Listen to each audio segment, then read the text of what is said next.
Konnichiwa minasan, N107 Desu, coming at you from Richie Rich Labs, and today we're going to be testing Resident Evil Revelations. And believe it or not, this was originally a DS game that got ported over to the Xbox 360, then the Xbox One, and it pretty much stayed there. It hasn't received an official Xbox One X patch that I can find, or Xbox Series X for that matter, but we're going to be testing it nonetheless on the Xbox Series X, Series S, Xbox One X, and the Xbox One S. And let me tell you, it's pretty good, and honestly, it's a good game. From its origins to what it is, and how it stands the test of time and performance on these consoles, coming from that tiny little thing, I'm impressed. Let's take a look.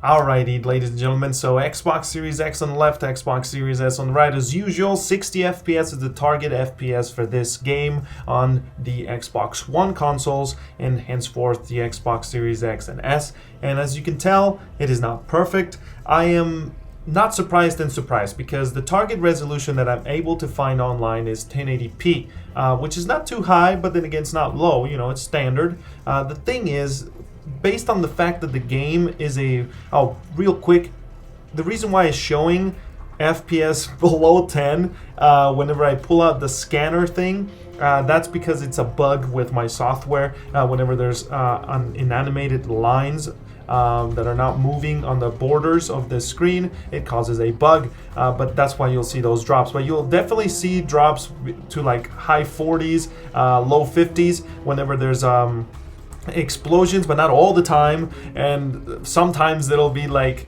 puddles when these things melt into the puddle of goo and crap.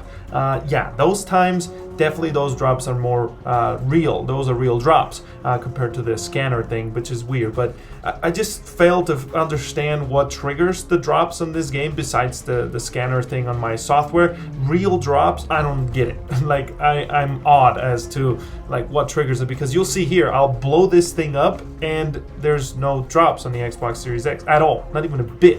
But then there's a puddle and there's drops. So I don't know, but anyway, the game came originally on the Nintendo 3DS, and so it got ported to the Xbox 360 and then upgraded. That was like 720p 30 FPS, then it got upgraded to 1080p 60 FPS on the Xbox One. So it's seen quite a bit of a transformation from its origins, the little 3DS.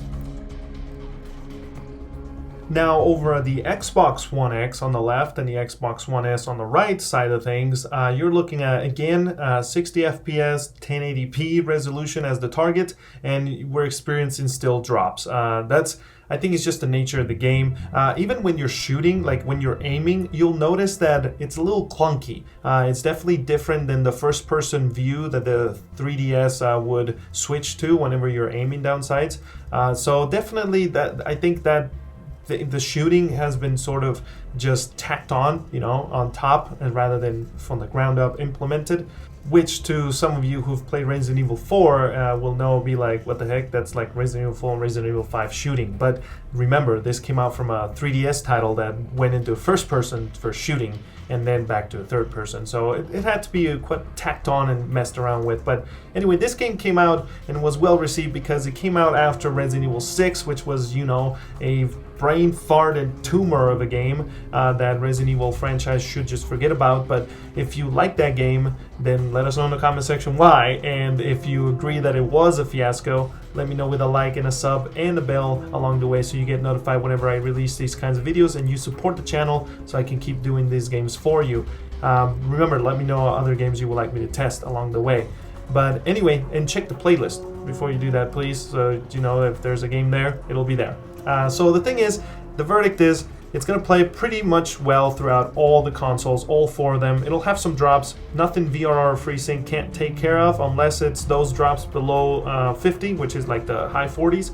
But those are not often, and when they happen, it's short enough that it's not a big deal. But besides that, all I can say is it's a fun title. No co-op, by the way. That's for Revelations 2. This is just multiplayer survival co-op.